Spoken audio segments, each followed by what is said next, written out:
जय Malhar news चॅनलच्या सर्व प्रेक्षकांना सपना चौधरीचा नमस्कार। नंदुरबार शहरातील साक्री नाका परिसरात असलेल्या इमाम बादशाह दर्गा भागातील दाट जंगल परिसरात वन विभागातर्फे बिबट्याचा बंदोबस्त करण्यासाठी पिंजरे लावण्यात आले असून लवकरच बिबट्याच्या भीतीच्या सावटाखाली राहणाऱ्या नागरिकांना यातून दिलासा मिळणार असल्याचे देखील नंदुरबार वन विभागाकडून सांगण्यात आले आहे।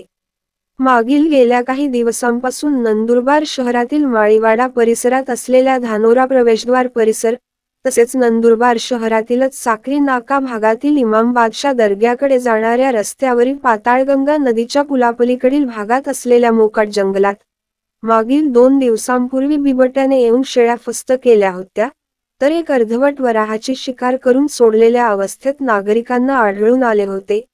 याच भीतीच्या सावटाखाली साक्री नाका परिसरातील नागरिकांमध्ये प्रचंड भीतीचे वातावरण निर्माण झाले होते व त्या अनुषंगाने मोकाट बिबट्यास जेरबंद करण्यासाठी नंदुरबार वनक्षेत्रपाल यांनी या भागात 2 ते 3 ठिकाणी पिंजरे लावण्यात आले आहेत।